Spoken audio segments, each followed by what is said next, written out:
What is up, YouTube? I am reviewing my new 2019 Trek Fuel EX5. Previously, I was riding the Felt Dispatch, and I learned that with age, I need a little bit of assistance, as I would probably say. So I looked for a full suspension bike in my price point. It saddened me to let the Dispatch go. It was a really good bike, excellent value. But I would say the same can be said for the Trek Fuel EX5. I've probably ridden it 3 to 4 times now. Had to kind of dial in, my cockpit, adjust the seat, the levers and everything where I want them. Unfortunately, the rear derailleur was not adjusted correctly, so I actually had to put that up on the stand and get that correct. And the last 2 rides, it's been much, much, much better.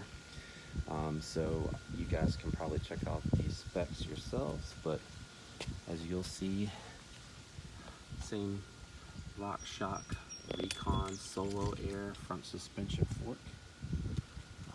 All black. This thing all black. I wasn't sure if I'd like it, but it's pretty nice looking, I think, now that I've had it for a little while. So this has all of the rebound adjustments, and it has the lockout. It has the Solo Air over here, and as you can see, it has all of the things you would expect at this price point. The through axle, I don't want to say it's 110. Bontrager tires. These tires are really good. Bontrager just continues to impress me with their tires. Bontrager tubeless ready rims.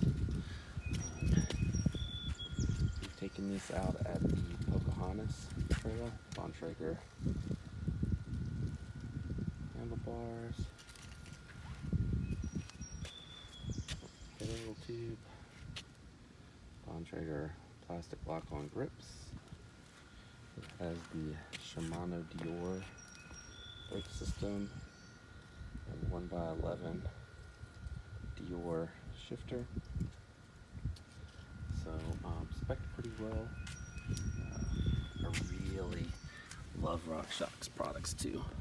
This is the Debonair or Debon Air, depending on how you say that. You guys let me know.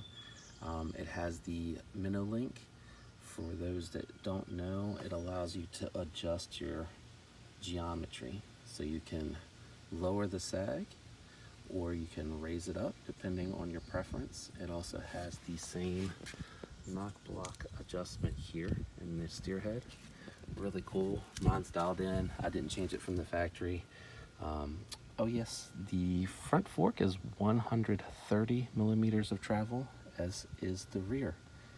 And then again, and I'll tell you, a lot of people are going to say that you won't notice the difference, and I really have a hard time noticing that this is not a hardtail. The way they have these set up today, it's just mind-blowing how well it puts the power down without the bob.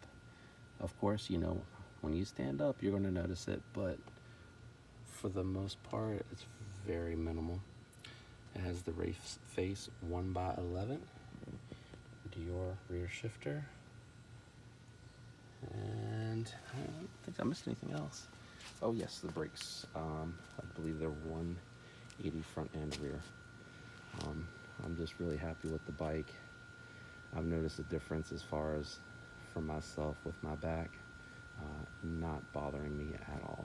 The only thing that's bothering me is now I'm going so fast and enjoying the trail so much that my hands are starting to get tired. But it's just a beautiful bike, good looking.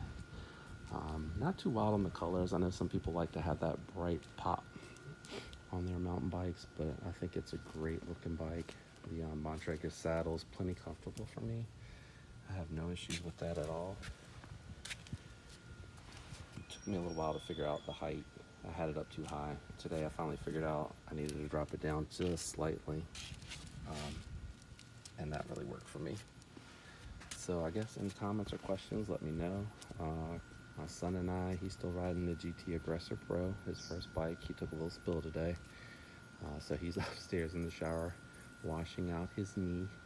But we'll continue to make some videos, try to put them together. Nothing too long.